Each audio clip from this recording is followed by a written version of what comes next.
Bonjour tout le monde, c'est Joseph. Alors tout d'abord, avant de commencer la vidéo, je souhaite dire à tous les membres de mon groupe Facebook, merci à tous pour avoir rejoint le groupe. J'ai créé un groupe Facebook il y a moins de 2 mois, ça s'appelle eBay Dropshipping France Conseil Vidéo Tips.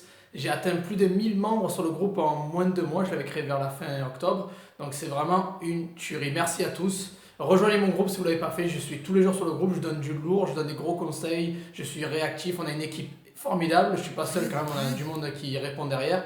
Donc merci à tous et rejoignez mon groupe si vous ne l'avez pas fait déjà. Puis tout d'abord, bon, ce jour de réveillon, le 24 décembre 2018, voilà, je vais faire une vidéo sur les erreurs à ne pas commettre en dropshipping, c'est-à-dire que ça peut être au début ou plus tard. Évitez ce genre d'erreur parce que ça peut vous nuire, c'est-à-dire perdre un compte ou autre. Et bon, et pouvez ralentir, etc. Donc voilà, je vais commencer directement avec les erreurs à ne pas commettre dans le dropshipping. Comme d'habitude, on commence directement.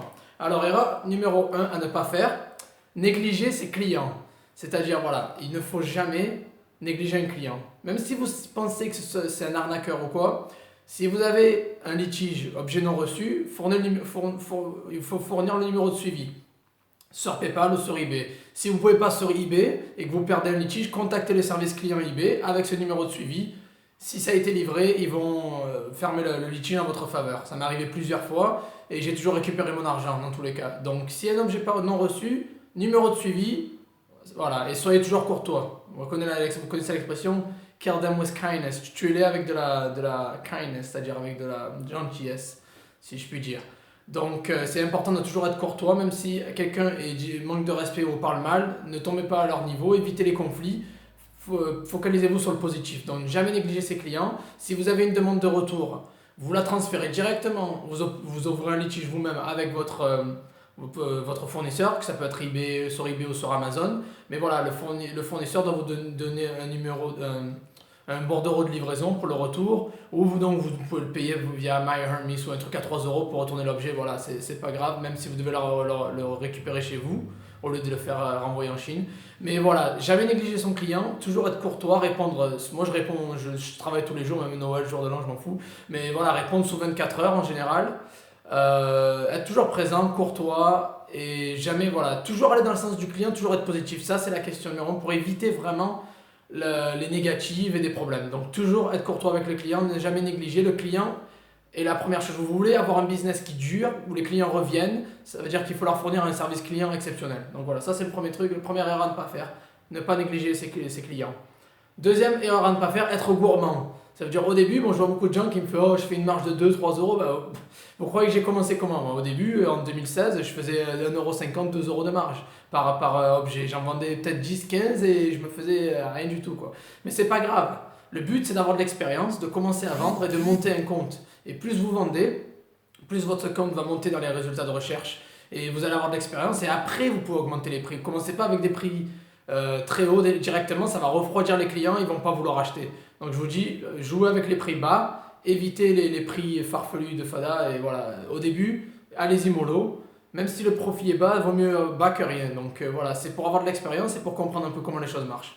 Erreur numéro 3 à ne pas faire, être feignant. C'est-à-dire, voilà, ça c'est une spéciale dédicace pour les gens qui pensent que le dropshipping vous arrivez, vous avez AliExpress, eBay, vous transférez tout avec un logiciel sur eBay et ça fait tout seul, commande automatique, recherche des produits automatiques, etc. Et vous passez 5 minutes par jour. Alors ça, c'est du n'importe quoi, il faut arrêter. Le dropshipping, c'est un vrai business, il faut le traiter comme tel. Ça veut dire il faut aller faire vos recherches vous-même des meilleurs produits, vous les mettez sur votre site. Bon, vous pouvez utiliser un listeur si vous voulez, moi je le déconseille, et surtout qu'il y a beaucoup de gens qui se sont fait blacklister à cause de ça. Donc moi je fais tout à la main, je vais chercher manuellement mes produits, même si j'en poste que 2-3 par jour, c'est pas grave, je peux en poster 10, 20, 30, mais 2-3 par jour, c'est pas grave, je vais les rechercher à la main moi-même et les lister sur mon compte eBay ou sur ma boutique Shopify, etc. Voilà, donc il faut passer du temps. Au début, j'ai passé des heures entières, c'était un travail à temps plein pour moi. C'est toujours un travail à temps plein parce que le business a vraiment grandi.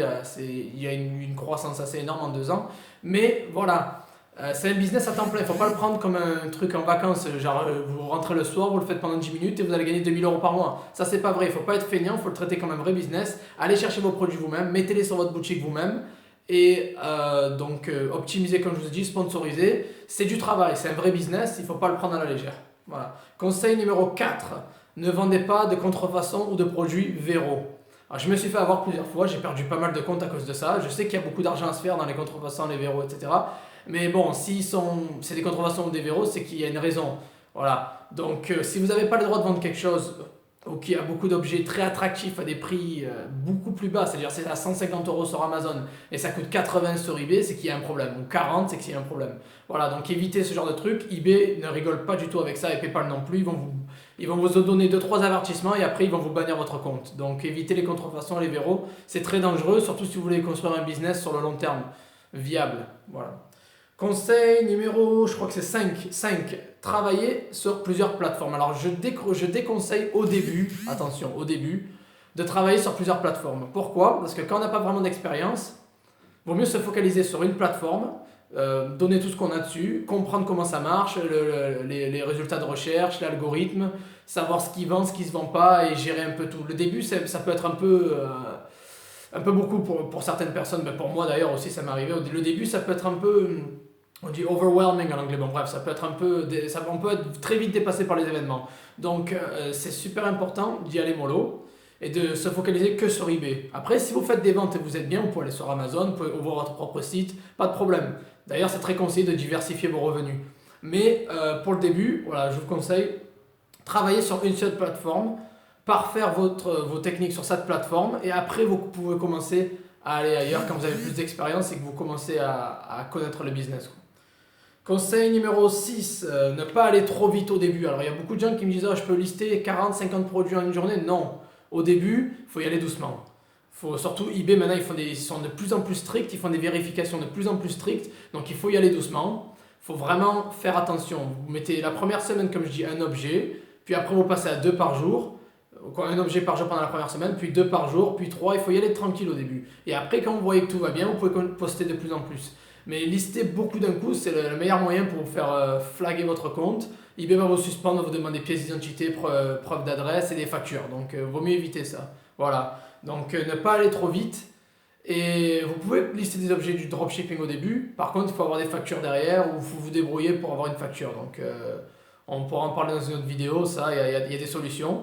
Mais voilà, ne pas aller trop vite, y aller mollo, ne listez pas trop au début, ne passez pas de 0 à 1000 euros de CA, même si vous pouvez le faire, ne le faites pas, parce que vous allez vous faire suspendre et ils vont demander des documents, et PayPal avec ça, même si vous fournissez les documents, ils peuvent vous bannir quand même, donc il faut y aller mollo au début, c'est une erreur d'aller trop vite, de vouloir griller les étapes. Et donc le conseil numéro 7 et le dernier conseil, c'est éviter les annonces erronées, c'est-à-dire un mauvais titre, ou un titre maladroit ou qui peut être mal interprété. Évitez les descriptions qui ne sont pas honnêtes ou pas vraiment descriptives de l'objet. Voilà, et la livraison surtout, la livraison. Faites en sorte que le délai de livraison correspond exactement avec votre fournisseur. Ne donnez pas de faux espoirs aux clients parce que ça peut vous attirer que des ennuis, des plaintes et donc des opinions négatives. Et vous pouvez avoir les opinions négatives, l'algorithme va être plombé. Donc voilà, les annonces, il faut qu'il y ait un titre parfait, une description parfaite. Faites en sorte que l'objet correspond exactement aux photos, à la description, la livraison est correcte. Et c'est une des erreurs que les gens font beaucoup au début, ça m'est arrivé aussi au début, de faire la promotion d'un objet qui n'est pas exactement ce qui est, ou j'ai mis une ligne maladroite ou un mot maladroit mal interprété, ou des livraisons pas carrées, et du coup je me suis pris des plaintes, et bon, voilà, c'est litige, évaluation négative, ça va vous porter que préjudice. Donc voilà, c'était mes 7 conseils pour la journée, pour ce réveillon. Voilà, je pense que j'ai été clair. Je ne vais pas les répéter parce que vous pouvez juste retourner en arrière et les voir. La vidéo est assez longue déjà. Donc voilà, merci à tous encore. Rejoignez mon groupe. Je lâche du lourd sur le groupe. Ça fait plaisir. Si vous voulez vous soutenez, vous aimez cette vidéo, le meilleur moyen, je ne veux pas d'argent, c'est juste des likes sur la vidéo. Et voilà, donc joyeux Noël à tous. Bon réveillon. Passez de bonnes fêtes. Et on se voit sur mon groupe, j'espère. On est plus de 1000 déjà. On est en train de tout péter, quoi. Voilà.